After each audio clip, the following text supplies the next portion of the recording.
আরশির বাবা মা মারা যাওয়ার পর তার আর আপন বলতে আমরা ছাড়া কেউ ছিল না। সে আমার ফুপির মেয়ে। আমার ফুপা মারা যাওয়ার পর খুব ভেঙে পড়েছিল ফুপি। মানসিক চাপে ২০ দিনের মাথায় ফুপিও চলে গেল সবাইকে ছেড়ে। তারপর আরশির যখন আর কেউ ছিল না, তখন বাবা গিয়ে আমাদের বাড়িতে নিয়ে আসে তাকে।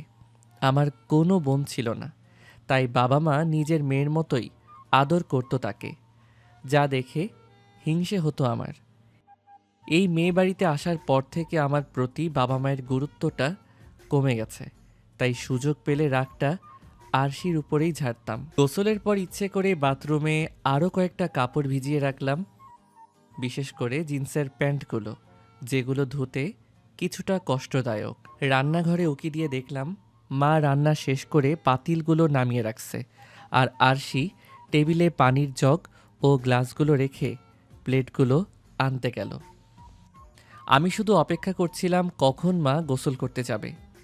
কিছুক্ষণ পর মা গোসল করতে চলে গেলে আমি আরশিকে ডাক দিলাম।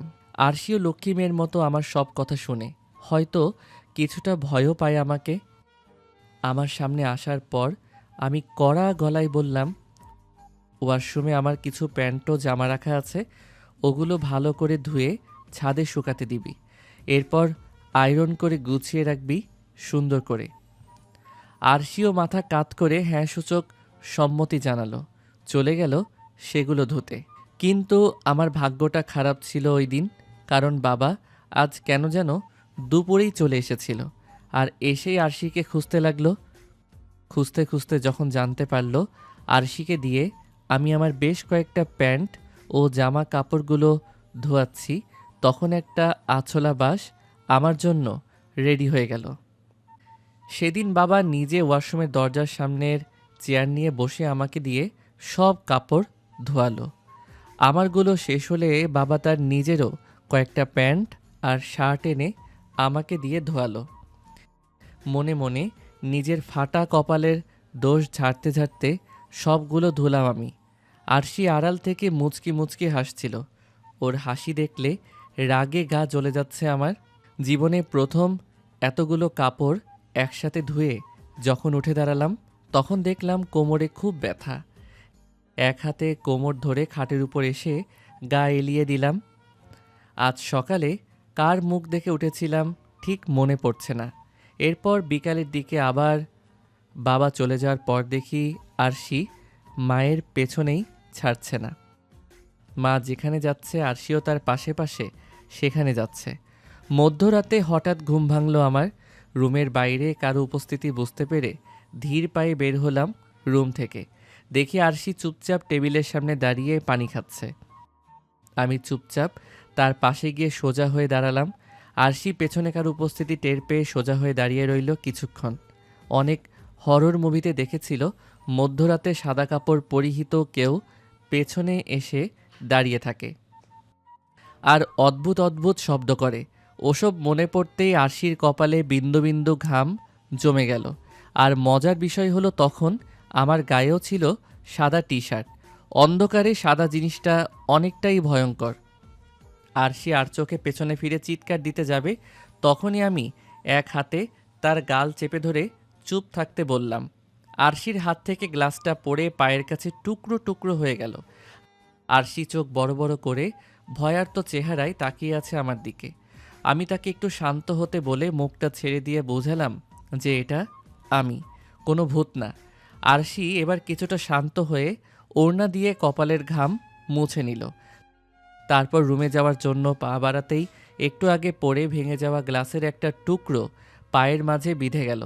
আরশি আউ করে পা ধরে বসে পড়ল, পা থেকে রক্ত বের হতে শুরু করলো। আমি দ্রুত তাকে রুমে নিয়ে গিয়ে খাটের উপর বসালাম আর কাচের টুকরোটা পা থেকে সরিয়ে জায়গাটা ধরে রাখতে বললাম। আরশি এক হাতে পাটা চেপে ধরে আছে আর চোখ বেয়ে জল গড়াতে লাগলো তার। আমি দ্রুত রক্ত বন্ধ করার জন্য কিছু খুঁজতে লাগলাম, কারণ বাবা মা এসব দেখলে আমাকে যে কি করবে আজকে, এই মেয়ের পেছনে পড়লেই উল্টো ঝামেলায় পড়ে যাই আমি। মনে মনে বলতে লাগলাম, আল্লাহ আজকে কোনোভাবে বাঁচিয়ে দিও। আজ জীবনেও এই মেয়ের পেছনে পড়ব না। আল্লাহ বোধহয় আমার মনের কথাটা শুনতে পেল। অনেক খোঁজাখুঁজির পর স্যাভলন আর কিছু সাদা ব্যান্ডেজের কাপড় পেলাম। আরশির কাছে গিয়ে ফ্লোরে বসে বললাম, বোন, চুপচাপ চোখ বন্ধ করে সহ্য করে যা, তবুও শব্দ করিস না। এরপর স্যাভলন লাগিয়ে দিলাম পায়ে। আরশি মুহূর্তেই চোখ বন্ধ করে শক্ত হয়ে রইল, তবুও শব্দ করল না। তার এই একটা জিনিসই আমার ভালো লাগে, যে আমি যাই বলি তাই শুনে সে। এরপর পায়ে ভালো করে ব্যান্ডেজ করে দিলাম। ব্যান্ডেজ শেষে তাকে ধরে ধরে তার রুমে দিয়ে এলাম।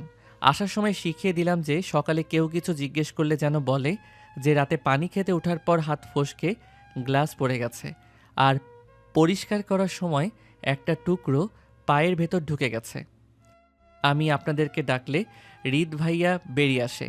তারপর খুব যত্ন করে ব্যান্ডেজ করে দিয়ে রুমে শুইয়ে দিয়ে গিয়েছিল। আর আপনাদেরকে ডাকেনি, ঘুমে ডিস্টার্ব হবে বলে। সুন্দর করে একটা কাহিনী শিখিয়ে দিয়ে এসে শুয়ে পড়লাম। যতবারই এই মেয়েটার পেছনে পড়েছি, ততবারই উল্টো নিজে বিপদে পড়েছি। কয়দিন পর বাবা বলল আরশিকে নিয়ে স্কুলে গিয়ে যেন ক্লাস 9-এ ভর্তি করে দিয়ে আসি। তার বাবা মা যখন মারা গিয়েছিল তখন সে ক্লাস 8-এ পরীক্ষা দিয়েছিল। এরপর মানসিক চাপে আর 1 বছর পড়েনি, তখন ভর্তি হলে এখন 10-এ থাকতো। ফর্ম পূরণের সময় বিপত্তি ঘটল তার অভিভাবক নিয়ে। বাবা মা দুজনেই মারা যাওয়ায় তার অভিভাবক স্থানটা খালি হয়ে গেল। অভিভাবকের প্রসঙ্গ উঠতেই খেয়াল করলাম আরশির চোখ দুটোই টলটল হয়ে জল এসে জমে গেল। মনে হচ্ছে এখনই গড়িয়ে পড়বে তা।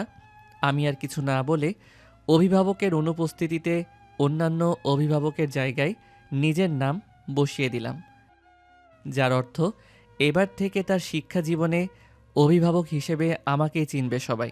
স্যার বাকিগুলো পূরণ করতে লাগলো। আমি আরশির কানে কানে বললাম, এবার চোখের পানি মুছে নে। তোর সবাই হারিয়ে যায়নি, আমরা আছি সব সময়। আমরাই তোর অনেক কিছু, আমরাই তোর সব। আমরাই পূরণ করে দিব তোর খালি থাকা শূন্য স্থানগুলো।